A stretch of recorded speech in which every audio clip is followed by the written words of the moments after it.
In the final months of the Second World War, as the Third Reich crumbled into dust and the Allied armies surged into the heart of Germany, a peculiar and deeply unsettling phenomenon began to emerge in the prisoner of war camps operated by the United States Army. German soldiers, who had surrendered by the hundreds of thousands, were presented with American field rations, the very sustenance that had powered the greatest military machine in history. Yet time and again, American guards reported a baffling sight. The prisoners of war were refusing to eat. They were starving themselves, right in the middle of plentiful food. This was not a logistical failure. It was not a breakdown in the supply chain. It was a psychological and cultural conflict of staggering proportions. The German soldier, conditioned by a lifetime of rigid discipline, a specific culinary tradition, and an unwavering belief in the superiority of his own culture, looked at the American K-ration and saw not sustenance, but an insult. He saw a symbol of a culture he had been taught to despise. He saw a threat to his identity. This refusal to eat was a silent act of resistance, a desperate attempt to maintain some semblance of autonomy in the face of absolute defeat. It was a war fought not with bullets, but with bread. A war where the battlefield was the mess hall and the weapon was the fork. The American military, confident in its logistical might, was forced to confront a reality that their supply manuals had never anticipated. The enemy would not be conquered by the contents of a cardboard box. The reasons behind this refusal were complex, layered, and deeply rooted in the psyche of the German soldier. It was a story of tactical misunderstanding, cultural arrogance, and the brutal, inescapable reality of starvation.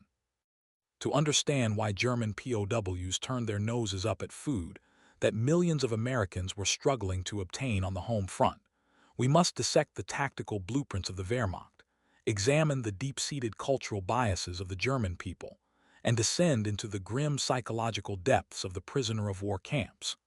This is a story that challenges the very narrative of the good war, forcing us to confront the uncomfortable truths that lie in the shadows of victory. The refusal of German prisoners to eat American rations was not born of simple pickiness. It was the inevitable result of a collision between two entirely different military doctrines, two radically different food cultures, and two deeply ingrained psychological profiles shaped by decades of propaganda and national experience. The American soldier was fed by a system designed for mass production and industrial efficiency. The German soldier was fed by a system designed for strategic endurance and cultural preservation. To understand the German psyche, we must first understand the tactical importance of food in the Wehrmacht. The German army believed in the concept of Kriegsernährung, or war nutrition. This was not simply about filling bellies, it was about optimizing the soldier for combat. German military rations, known as the Eisern portion or iron ration, were meticulously designed to provide maximum calories and energy in a compact form. The core of the German ration was bread, heavy, dark, rye-based bread known as Kommissbrot. This bread was more than just food, it was a cultural artifact, a symbol of German craftsmanship and resilience. The German soldier was raised on this bread. His entire digestive system was attuned to it. When he tasted the soft, white, pre-sliced bread that came in American K-rations, his body rebelled. It was not just unfamiliar, it was, in his perception, inferior. He saw the white bread as a sign of a decadent, soft culture. It lacked the nutritional density, the heft of his Kommissbrot. This was not just a culinary preference, it was a tactical assessment. He believed the American bread would not sustain him through the rigors of a campaign. The German approach to food was also deeply hierarchical. In the Wehrmacht, the quality and quantity of rations were tied to rank and frontline status. There was a strict, almost obsessive, attention to detail in the preparation and distribution of meals. The German field kitchen was a marvel of logistical engineering, capable of producing hot, varied meals even under the most extreme combat conditions. The canned, cold, monotonous nature of American K-rations was a direct violation of this German tactical doctrine. The German soldier saw the K-ration not as a practical field meal, but as a sign of American laziness and lack of military sophistication. American military doctrine, in stark contrast, was built on the principle of logistical superiority. The U.S. Army believed that the key to victory was overwhelming material abundance. The K-ration was designed to be lightweight, calorie-dense, and durable. It was created for the assault soldier, meant to be carried for a few days until the supply lines caught up. It prioritized function over form. It was a product of the assembly line, indifferent to the cultural preferences of the consumer. It was, in a very real sense, a democratic meal, because everyone from the private to the general received the same basic components. The German soldier, conditioned to believe in the superiority of his own culture, found this offensive. He had been told by the Nazi propaganda machine that Americans were a mongrel race, lacking in culture and discipline. The contents of the K-ration confirmed this propaganda. Here was a nation that could not even produce a decent loaf of bread. It was a moment of profound cognitive dissonance. He was defeated, yes, but he was still culturally superior. Refusing the food was a way of maintaining that belief. To eat the American ration was to admit that the American way of life, its food, its culture, its very being, was acceptable. And for many German soldiers, that was a line they could not cross. The Geneva Convention also played a tactical role in this drama. The 1929 Geneva Convention stipulated that prisoners of war must receive rations equivalent to those of the detaining power's own troops. This meant that German prisoners in American camps were supposed to eat the same food as American soldiers. But the Americans, in a gesture of strict legal compliance, often went beyond the minimum requirements. American civilians on the home front were subject to rationing, their diets restricted by points and stamps. But the German POWs, by the letter of the law, were receiving full military rations, including items that were scarce or unavailable to the American public. This created a public relations disaster. The American public was outraged. They were making sacrifices, giving up meat and butter, while their captured enemies were reportedly feasting on turkey a la king, roast beef, and chocolate cake. The Washington Merry-Go-Round, a syndicated column, published a sample menu from a Florida camp that showed German prisoners receiving meals that required 45 meat points and 63 processed food points per man, vastly more than any American civilian could afford. This perception that the enemy was being coddled while Americans suffered was a significant morale issue on the home front. However, for the German POW, the abundance of American food was often less important than its quality and composition. As the war in Europe drew to a close and the massive surrender of German forces began, the American military was unprepared for the sheer scale of the prisoner of war crisis. By the spring of 1945, the U.S. Army was holding hundreds of thousands, and eventually millions, of German prisoners. The logistical nightmare of housing, guarding, and feeding this vast army of the defeated was unprecedented. In the fog of war, the practical realities of food distribution often broke down, leading to disastrous consequences. The initial engagements between the American supply system and the German prisoner population were marked by chaos and misunderstanding. In the hastily constructed Rhine Meadow Camps, the famous Rheinwiesenlager, the conditions were appalling. Hundreds of thousands of prisoners were herded into open fields, surrounded by barbed wire, with little to no shelter. It was here that the failure to feed the prisoners became a scandal that would haunt the American military for decades. These were not the clean, orderly camps of the American mainland. These were temporary holding pens in the heart of a devastated Germany. There were no proper kitchens. There was no hot food. The prisoners were dependent on what they could carry and what the Americans could distribute. Often, the only food available was the standard American K-ration. But the K-ration was designed for a soldier on the move for a few days. It was not designed to sustain a man indefinitely in a field with no shelter. The result was catastrophic. Hundreds of thousands of German soldiers were effectively starved. The U.S. Army, citing military necessity, chose to classify these men not as POWs, but as disarmed enemy forces or DEFs. This legal distinction was a deliberate maneuver to circumvent the Geneva Convention's requirement to provide the same rations as American soldiers. By reclassifying them, the Americans claimed they were not bound by the same standards. The psychological impact of this starvation was devastating. The German soldier, who had marched into captivity with a sense of pride and military bearing, was reduced to a shell of a man. The refusal to eat the American rations became a moot point when there were no rations to refuse. The issue shifted from cultural distaste to the desperate animalistic struggle for survival. Yet, even in these conditions, the cultural bias persisted. German POWs often traded their watches, rings, and army decorations to American guards for cigarettes, and then traded those cigarettes for additional K-rations. They were starving, but they still saw the K-ration as something to be traded, a secondary currency in a desperate economic system. In the more established camps on the American mainland, the situation was very different.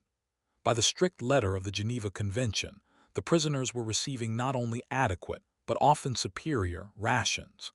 A 1945 newspaper account from MacDill Field in Florida revealed a week's menu that included turkey, roast veal, and baked ham, all served with butter 3 times a day, 7 days a week. This was a deliberate American policy. They wanted to show the German prisoners the benefits of American-style democracy and abundance. They wanted to demonstrate that their culture was superior. But the German prisoners saw it differently. They interpreted the lavish menus not as kindness but as weakness. They saw the Americans as soft, decadent, and easily manipulated. The food itself was often unrecognizable. The American method of mass cooking, which relied heavily on canned goods and powdered ingredients, was completely alien to the German palate. The German soldier was used to fresh, locally sourced, heavily spiced food with a strong sourdough bread. The American food was bland, sweet, and processed. Refusal to eat, or the wasteful dumping of food, became a passive-aggressive act of rebellion. If the Americans tried to force them to eat, the prisoners claimed they were being Americanized. This created a strange situation in which the German POWs, who were legally the wards of the American government, were effectively dictating what they would eat. The American camp mess officers were forced to conduct field investigations to seek a menu acceptable to the POWs to decrease waste. It was a small but significant victory for the German prisoners. The turning point in the battle over food came when the American military realized that its attempt to demonstrate the benevolence of its culture was backfiring. The Germans were not being won over by the abundance. They were actively resisting it. This resistance took the form of a psychological warfare campaign waged by the prisoners against their captors. The Germans, masters of psychological warfare, saw the Americans' obsession with the Geneva Convention and humane treatment as a vulnerability to be exploited. By refusing to eat, the German prisoners were not only preserving their cultural identity, they were actively sabotaging the American war effort. The waste of food was a logistical headache. The prisoners understood that the American public was being rationed at home. By refusing the food or claiming they were being starved, the Germans could inflict a propaganda defeat on the Americans. The American military found itself in an impossible position. If they forced the Germans to eat, they would be accused of brutality. If they let them starve, they would be accused of violating the Geneva Convention. The Germans were using their own bodies as weapons. The situation was further complicated by the policies of General Dwight D. Eisenhower. Eisenhower, under immense pressure to feed the German civilian population and the massive army of prisoners, made a controversial decision. He proposed that the prisoners be classified as disarmed enemy forces.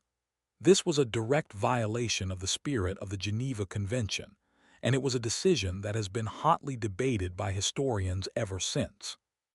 Some have called it a form of Eich's revenge, a deliberate attempt to punish the German people for the atrocities of the Nazi regime. Others argue that it was a purely logistical necessity in the face of a humanitarian crisis that threatened to overwhelm the entire Allied supply system. Regardless of Eisenhower's motives, the result was tragic. In the spring of 1945, along the Rhine River, hundreds of thousands of German prisoners were held in open fields without tents, without adequate shelter, and without enough food. They were forced to dig foxholes for protection against the bitter weather. Without water, some resorted to drinking their own urine. Many died of dysentery, pneumonia, and exhaustion. The prisoners who had once refused to eat American rations because of cultural snobbery were now dying of starvation in the mud. This marked a profound psychological shift in the German prisoners' relationship with food. The luxury of refusing to eat was gone. Now, the battle was for survival. The refusal to eat American rations was no longer about cultural pride. It was about staying alive in a camp where the very act of eating could be fatal. The American military had effectively created a system where the prisoners were forced to trade their food for other essentials, or barter items amongst themselves, leading to a cycle of malnutrition and death. The established camps in the United States remained a stark contrast to the Rhine Meadow nightmare. But even in these comparatively comfortable camps, the psychological warfare continued. The German prisoners, many of whom were arrogant, insolent, and considered beyond political rehabilitation, were living a life of luxury compared to their families back in the burning ruins of the Third Reich.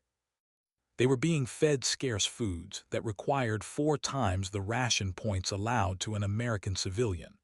They were being coddled, while Americans were being told to sacrifice. This created a deep sense of betrayal among the American public. Parents of American boys who were prisoners of the Germans were getting increasingly burned up at the reports of how well their captured enemies were being treated. The American public, who were making daily sacrifices in support of the war effort, felt that the government was being too lenient on the enemy. The accusation of mollycoddling the prisoners was a potent political weapon. The German prisoners, however, were not simply passive recipients of American generosity. They actively resisted the Americanization of their diet. A former POW recounted that the Americans were shocked that Germans refused to eat American rations, and that the Germans thought it was a trick. The prisoners suspected the Americans were trying to poison them, or were feeding them inferior scraps while keeping the good food for themselves. This paranoid interpretation of American motives was a direct result of the Nazi propaganda machine, which had spent years convincing the German people that their enemies were subhuman savages. The refusal of German POWs to eat American rations had a significant and lasting impact on both American military strategy and its post-war relationship with Germany. It forced the U.S. Army to confront the cultural biases embedded in its own logistical doctrine. The American military, which had prided itself on its industrial efficiency, was forced to admit that there was a human dimension to logistics that could not be solved by sheer production volume. The crisis over the POW rations led to a full-field investigation by the Quartermaster General to study the eating habits of the German POWs. This investigation concluded that the serving of foods the prisoners did not like was the direct cause of the staggering food wastage. To correct this, a menu board composed of the camp mess officer and American administrative personnel was established at each camp to select menus the POWs would find acceptable to their national taste. This was a profound concession. The American military, for the first time, was officially recognizing the legitimacy of the German cultural palate. It was an early form of cultural sensitivity training. The investigation also led to the publication of a POW menu and mess guide in July 1944. This guide was a direct result of the prisoner rebellion. The Americans realized that they could not simply force the Germans to eat American food. They had to adapt. This was a tacit admission that the American way of doing things was not universally accepted, and that cultural coercion was a poor substitute for mutual understanding. The long-term strategic impact of this episode was profound. It taught the U.S. Army a valuable lesson about the psychology of the enemy. In future conflicts, American military planners paid much closer attention to the cultural and dietary preferences of captured soldiers. The experience in World War II demonstrated that the battlefield was not just a physical space, but a psychological one, where even the food on the table could be a weapon. The controversy surrounding Eisenhower's reclassification of the prisoners also had a lasting impact on international law. The disarmed enemy forces designation was a legal loophole that historians have argued was a clear violation of the Geneva Convention. The debate over other losses, the term used to describe the hundreds of thousands of German POWs who allegedly died in American custody, continues to this day. While the historical consensus does not support the most extreme claims of mass starvation, the documentary evidence of the appalling conditions in the Rhine camps is undeniable. It casts a long shadow over the narrative of the American military as a purely benevolent liberator. On a more immediate strategic level, the public outcry over the coddled German POWs in the United States forced the War Department to implement a food conservation program. In March 1945, General George C. Marshall issued a directive to all prisoner-of-war camps ordering the substitution of plentiful foods for those items in short supply on the home front. No more steaks, no more roast veal. The Germans would have to make do with the same kinds of food that American civilians were eating. This was a direct victory for the American public, who had been outraged by the favoritism shown to the enemy. The story of why German POWs refused to eat American rations is not just a footnote in the history of World War II.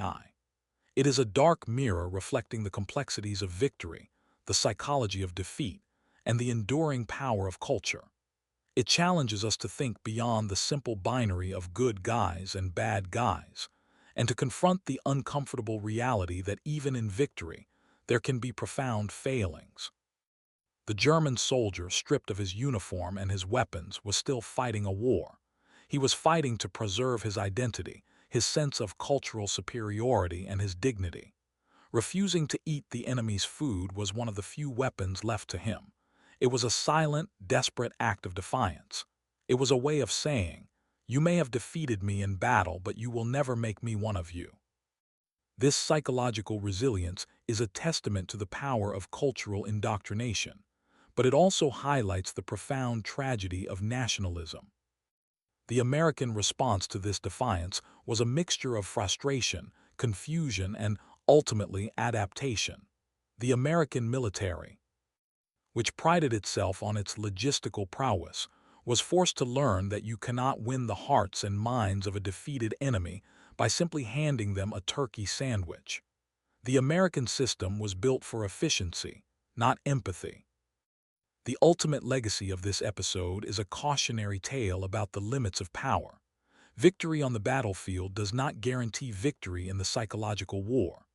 The United States emerged from World War II as the most powerful nation on Earth, but the scars of its occupation of Germany, the Rhine Meadow Camps, the hunger, the waste, remained.